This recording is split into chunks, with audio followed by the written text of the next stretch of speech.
Danica's POV. Nalaman ko ring may nabuntis na iba si Mark, kaya niya ako tinakbuhan sa araw sana ng kasal namin. Namatay din ang nanay ko sa araw na yon. Halos ilang buwan kong sinisi ang sarili ko noon dahil sa kagagahan ko. Kung sana'y hindi ko hinabol ang lalaking unang-una pa lang, ayaw na sa akin. Sana buhay pa ang nanay ko ngayon.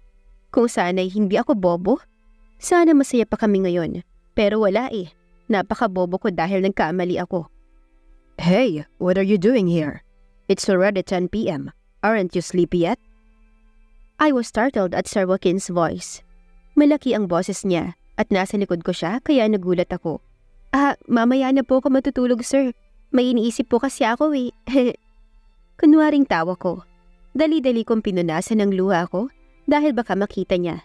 Nakakahiya, nagdadrama na naman ako. Hey, anong nangyari sa boses mo?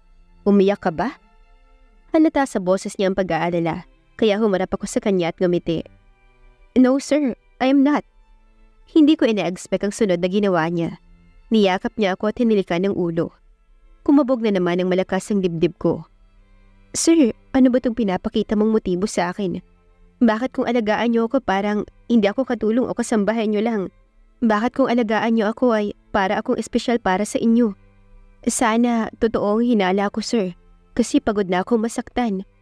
Ayoko nang bumalik sa dati dahil alam ko sa sarili kong nauhulog na rin ako sa inyo. I know you have a problem. Tell it to me, Danica. I'm willing to listen. I won't judge you.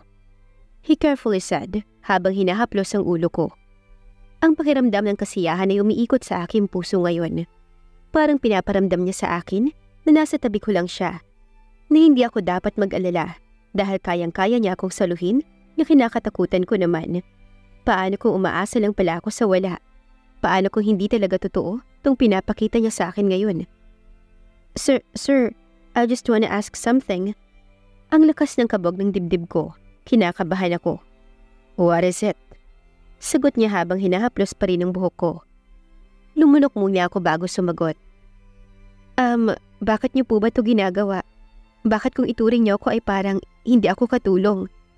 Nahihirapan kong saad. Nahihirapan naman kasi ako eh. Natatakot ako na umasa lang sa wala, na hindi pala totoo ang pinapakita niya sa akin. Natatakot akong masaktan na naman sa huli. Dahil itong kilig na nararamdaman ko ngayon, alam kong trauma na naman to pagdating sa huli. What is it? He asked in a husky voice. Nilunok ko lahat ng laway ko sa bibig. Ika nga nila, kailangan ng lakas ng loob para sabihan ng tunay mong nararamdaman. At kailangan na maging matapang ang puso mo para tanggapin ang pagtanggi. I need to ask him kasi hindi pwedeng ganito na lang. He keep on giving me mixed signals. May gusto ka ba sa akin? Pumikit ako ng mariin matapos kong sabihin ang tanong ko. Ang lakas talaga ng kabog ng dibdib ko. Humalakhak siya. Heck, he freaking laughed. What is the meaning of this? Ano sir? Kabado kong tanong. Hindi pa ba halata? I've been giving you different signals. I like you, okay? No, I love you. Parang tumigil ang tibok ng puso ko sa sinabi niya. Totoo ba to? He's not joking at me? O baka panaginip lang to? Please, wag niyo na akong gisingin kung panaginip to. Sir, pasensya na po, hindi talaga ako makapaniwala. You're witty, you're funny, and you're beautiful. But you're more than your physical appearance. Your personality is different from those girls. You're unique and that made me love you. Sabi niya. Shock ako ngayon. Hindi ko alam kung anong dapat kong sabihin sa kanya o kung anong dapat kong i-react. Sir, hindi ko po alam kung anong sasabihin ko. I said as a matter of fact. Shock is an understatement right now. Hindi ko alam kung paano ko i-describe ang nasa loob ko ngayon. I'm happy at parang nagpa-party ang loob ko. You don't need to say something. Danica Mercado, can I court you? Kumalas ako sa yakap at tinignan ang mga mata niya. Tumitig ako roon dahil baka nagbibiro lang siya. But he's so freaking serious. Sir, kung nagbibiro ka, sabihin mo na sa akin ngayon dahil maiintindihan ko po Hindi ako nakapagsalita nang bigla niya akong hinalikan. This is our first kiss together. That feeling na parang may mga paro-paro sa tiyan ko. Parang ayoko nang matapos ang moment na to. Don't you ever think about that? Hindi mo pa ba halata kung paano kita ipagtanggol? Hindi mo pa ba halata kung paano kita bigyan ng pansin? Natuod pa rin ako at hindi maproseso ang mga halik niya sa akin. Sir, ano ba? Langit ka at lupa ako. Katulong mo lang ako, sir. Walang-wala ako sa kalingkingan mo at sa kalingkingan ng mga babaeng nakapaligid sa'yo. I'm simple and... Natigil ulit ako nang magsalita siya. And that makes you you. Hindi kita magugustuhan kung magiging sila ka. Nagustuhan kita dahil ikaw ay ikaw. Always remember that, baby. Tumango ako. By the way, hindi mo pa sinasagot ang tanong ko. Can I court you? Magpapakipot pa ba ako? Charot. Yes naman, sir. Of course. Choosy pa ba? Thank you. Thank you. You made me so happy right now, baby. Hindi ako marunong manligaw, pero I'll try my best, baby. Dalaate ng saya niya ay niyakap niya ako ng mahigpit at hinalikan sa ulo. Aba, sobra na to si sir ah. Kanina pa to nangyayakap tas ngayon naman nangahalik na. Uwe, hindi marunong sir? Ang dami niyo kayong babae. Saad ko. Ikaw lang naman ang niligawan ko dahil kusa na nilang binibigay ang mga sarili nila sa akin. Anyway, I've planned of giving you a house and lot, baby. I'm so excited. May nabili na akong lupa para sa'yo. Anong gusto mong design sa bahay? Nanlaki ang mga mata ko sa sinabi niya. Sir, tama na ho yung iPhone 12 na binigay niyo sa akin. Saad ko. No, let's go tomorrow. Tingnan natin ang lupa na nabili ko sa'yo at ikaw na ang pumili ng design ng bahay na gusto mo. Parang mawawalan ako ng malay sa sinabi niya. Grabe ka sir, ang laki naman ng lupa na binili mo. Nagbibiro ka ba? Ibibigay mo to sa akin? Ang lawak ng lupang sinasabi sa akin ni sir. Hindi naman porket naliligaw siya sa akin, di obligado siyang bigyan ako ng mga ganito. Hindi naman ako maluho na tao. Grabe naman to si sir. Akala ata niya madadaan niya ako sa paggamit niya ng ganito. Baby, makinig ka sa akin. Whether you like it or not, ibibigay ko sa'yo yan because you deserve it. His eyes says everything he felt. Kitang-kita ko kung paano nagliwanag ang mga mata niya while he's looking at me. No sir, ikaw po ang makinig sa akin. Tumigil muna ako at hinawakan ng mukha niya ng dalawa kong kamay. Hindi niyo po ako kailangan bigyan ng kung ano-ano kasi hindi ko po kailangan yan. Okay na po ako kung anong meron sa akin. Yung mga mamahaling bagay na bigay mo, ilaan niyo na lang po yan para sa sarili niyo kasi hindi ko po matatanggap yan. Okay na po ako sa kung anong meron ako. Saad ko habang nakatitig sa mga mata niya. Nag-isip siya sandali habang nakatitig din sa akin. Grabe ang pagkakatitig niya dahil halos bumaon ito sa kaloob-looban ko. It somehow warms my heart. Are you done talking, baby? He asked and I nodded. I hope na gets niya kung anong ibig kong sabihin. Ayoko lang nagagastos siya para sa akin. You deserve all the finest things in life, baby. And I swear to God, I will give it to you. Mabait at caring ka. Pinaramdam mo sa akin ang pagmamahal. Having you by my side made me lucky. And letting me court you is beyond everything. I'm so grateful na dumating ka sa magulong buhay ko. Binago mo ko. Hindi. Nagbago ako dahil gusto kong maging pinaka-the best na lalaki para sa'yo. Hindi ko alam kung bakit tumulo ang mga luha ko sa sinabi niya. Walang nagsabi sa akin ng ganyan, not even Mark, maliban sa kanya. Ang sarap marinig na may taong gustong baguhin ang sarili nila para sa'yo. Para mas maging better na tao para sa'yo. Sir, hindi ko alam kung anong dapat kong sabihin. I'm dumbfounded by his words. Shh, stop crying. Pinahid niya ang mga luha ko. And from now on, stop calling me sir, madam. Just call me Joaquin o baby na lang para madali. Parang uminit ang mukha ko sa sinabi niya. Itong lalaking to, pinapakilig ako eh. Ano ba? Umalis ako sa harap niya at tumakbo sa ilalim ng punong mangga. Hindi ko kasi maikakaila na namumula ako sa mga pinagsasabi niya. Umakyat ako sa puno para umupo sa isa sa mga sanga. And I saw Sir Joaquin's worried face. Hey, bumaba ka nga dyan. It's dangerous. He seriously said. Kitang-kita na kinakabahan siya para sa akin. Baka nakalimutan niya na probinsyana tong kausap niya. Climbing a tree is so easy for us. Sir, halika, samahan mo ako sa taas. Pero whoops, takot ka palang umakyat eh. Or maybe, hindi ka marunong. I made fun of him and it made him furious. Nag-isip siya sandali at tumingin sa akin, with an evil smile plastered on his face. Oh, I don't like where is this going. Kung makaakyat ako papunta sa'yo, you'll give me a prize, He seriously said. Napalunok ako. What price naman, sir? Hindi ko mapigilang itanong. He put his right finger on his jaw at kunwaring nag-isip. A kiss. Saad niya na kinagulat ko. La, pinagsabi mong kiss, sir?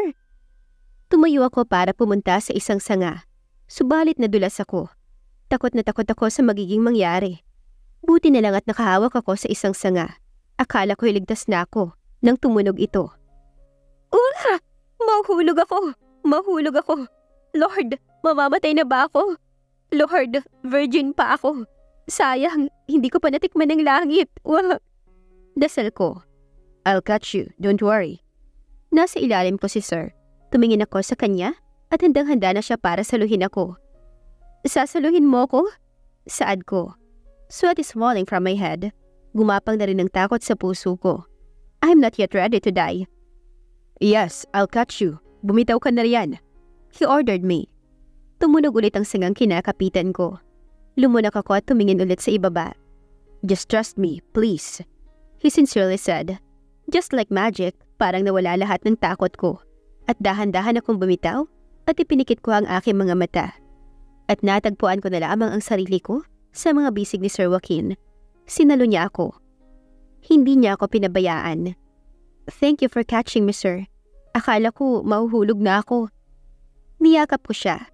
I'm so grateful to him. Kung hindi dahil sa kanya, baka nahulog na ako. You trusted me, kaya nasalo kita. Kung hindi mo ako pinagkakatiwalaan kanina, baka nahulog ka na. Kaya it's because of you. Kumalas ako sa yakap niya at tumitig sa mga mata niya. Unti-unting bumaba ang mukha niya and I saw him looking at my lips. Pinikit ko ang mga mata ko at hinihintay ang pagdampi ng mga labi niya sa akin. Excuse me ma'am, sir? Tapos na po ba kayo? Tapos na po ba ang drama? Kanina pa po kami naghihintay sa design ng bahay na gusto niyo po. Baka gusto niyong itigil muna yan at harapin muna kami. Di ba po? Para po matapos na po tayo. Mahabang saad ng babae na nagtanggal sa aming dalawa sa aming imahinasyon. Saka po ang baba lang po ng mangga. Hindi naman na kailangan pong saluhin kayo ni sir. Kasi nga po ang baba lang po. 2 dangkal lang po ang pagitan sa lupa. Pwede niyo pong talunin. Tumingin ako sa kanya. She's indeed right. Ilang dangkal lang ang layo sa pagitan ng mga paa ko kanina at ang lupa. Nahihiya akong tumayo at ngumiti sa kanya. Tumayo na rin si Sir Joaquin at hindi rin makatingin sa akin. Hindi ko akalaing 5 buwan na ang nakalipas mula noong maligaw sa akin si Sir Joaquin. Hindi na rin niya ako pinagtatrabaho sa mga gawaing bahay at kumuha na lang siya ng iba, si Manang Fally. Hindi ko akalain na sa pagiging katulong ko pala, magbabago ang buhay ko. Life is indeed miraculous. In 2 seconds, pwedeng magbago ang takbo ng buhay mo. And to those who keeps on trying every day and carrying a heavy heart in silence, I assure you, it's gonna be okay someday. Charot, napa-English tuloy ako. Anyway, hindi ko alam kung saan ako dinadala ni Sir ngayon.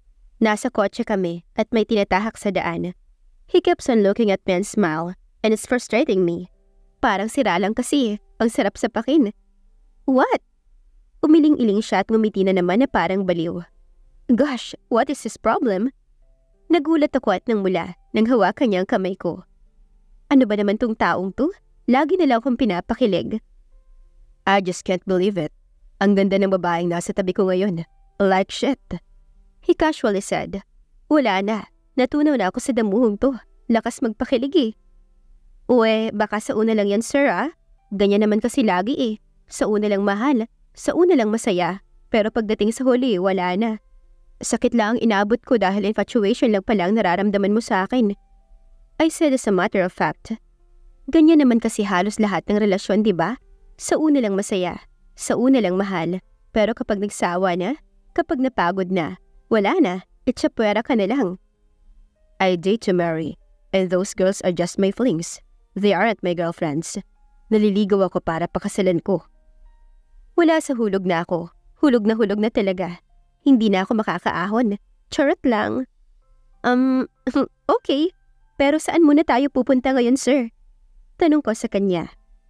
Bibilhan kita ng kotse, madam. Gulat na gulat ako sa sinabi niya. Literal na nabulunan ako ng laway. Pinagsasabi na naman ito. Parang tanga eh.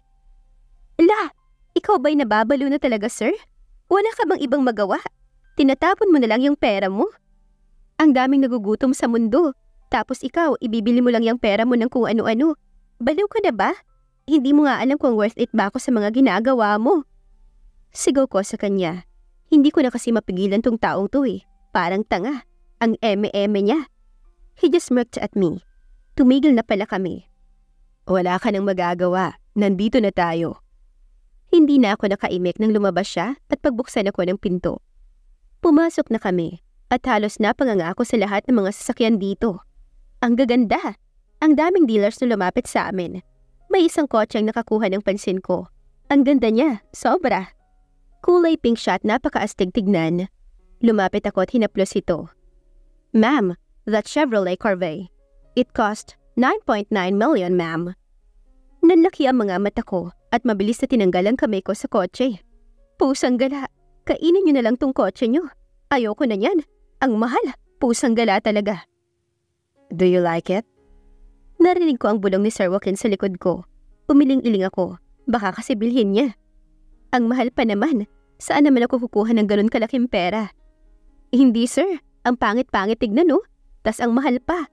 Tara na sir, alis na tayo sa lugar na to dahil parang masusuka ako. Hinawakan ko ang kamay niya at hinilang ngunit hindi siya natinag. Lumapit siya roon sa dealer ng sasakyan at kinausap ito. We'll take this one. Hindi ko na narinig ang pinag-usapan nila dahil umalis na ako. Mahihimatay ako sa presyo. Naiinis din ako kay Sir Joaquin kasi hindi naman niya ako kailangan bilhan ng kung ano-ano. Masaya na akong kasama siya. Nauna ako sa kotse at ilang minuto dumating na rin siya. Hindi ko siya pinansin. Nanatiling nasa labas ang tingin ko. They said, bukas na bukas darating sa bahay natin ang kotse mo. And you don't have to worry. I paid it full. Sa'yo nakapangalan at hihintayin na lang natin ang mga documents. About your license, kukuha agad tayo bukas para magamit mo na ang sasakyan mo. Hey, are you even listening? Hinaplos niya ang buhok ko at dahil sa ginawa niya, tumulo tuloy ang luha ko. Hey baby, what's wrong? Why are you crying? Nag-aalala niyang tanong. Mahina ko siyang pinalo. Bakit mo ako binibilhan ng kung ano-ano? Hindi kita kayang bayaran. Kahit magtrabaho pa ako sa'yo buong buhay ko, hindi ko pa rin kayang bayaran yan. Ano ang kapalit? He's taken aback because of my question. Pero wala. Gusto kong malaman kasi natatakot ako sa pwedeng mangyari. Dahan-dahan niya akong hinalikan sa ulo at niyakap. Stop crying please. Wala kang kailangang bayaran kasi hindi naman ako nagpapabayad. Ginawa ko yan ang bukas sa puso ko because I love you. I love you so much. Stop crying already, okay? Tumango na lang ako sa sinabi niya. Buong buhay ko, walang nagbigay sa akin ng assurance ng ganito. Akala ko buong buhay ko, lagi na lang ako manghihingi ng assurance sa taong gusto ko. Pero ngayon, binibigay niya ang assurance at consistency kahit hindi ko hinihingi. Why are you freaking like this? I'm just simple. Isa lang akong katulong. Bakit parang pakiramdam ko? Hindi ko deserve ang pagmamahal na pinibigay mo sa akin, ha? I asked full of tears. Para kasing I don't deserve his love. He's too good to be true. No, parang ako nga hindi bagay sa'yo. Kasi you're too pure, habang sobrang makasalanan ko naman. I did this for you, because you saved me from the dark. Baka kung hindi ka pa dumating sa buhay ko, matagal na akong nakabaon sa lupa, at hindi humihinga. Kaya kung may magpapasalamat man sa ating dalawa, ako yun. Tumigil muna siya at tumitig sa akin. I can see my future in him. I pray to keep him forever, and I hope the universe would answer my prayer. Papauwi na kami ngayon sa bahay. Ang saya-saya ko ngayong araw na to dahil sa ginawa ni Sir Joaquin sa akin. Nagpa-party siya dahil birthday ko. Ayoko naman sana pero he suggested it. At wala na akong nagawa dahil ang gusto niya ang laging nasusunod eh. Sa sobrang pag-iisip ko sa mga nangyari kanina, hindi ko na malaya na may tumawid pala, kaya bigla kong napapreno. Dali-dali akong bumaba at tinignan ko ang nabangga ko. Dugo! Oh my God! Ano tong nagawa ko? Nakapatay ba ako? Napatay ko ang kawawang nilalang na to? I drove my car to the nearest police station. Ang sama-sama ko. Ang sama kong tao. Kumitil ako ng napaka-inosenteng buhay. Isa sa 10 utos ng Diyos ay huwag pumatay. Pero anong ginawa ko? Kumitil ako ng inosenteng buhay. Nakarating na ako sa police station. I parked the car at naluluhang hinarap ang mga pulis. Anong nangyari, Iha? Bakit ka umiiyak? Sabihin mo sa amin para matulungan ka namin. Saad ng isang pulis habang naawang nakatitig sa akin. No, I don't deserve your pity, sir. Dapat po akong ikulong kasi kumitil ako ng inosenteng buhay. Hindi po. Ako po ang may kasalanan. Pumatay po ako ng inosenteng buhay. Ang sama-sama ko. Ang sama-sama ko sobra. I just can't stop myself from crying.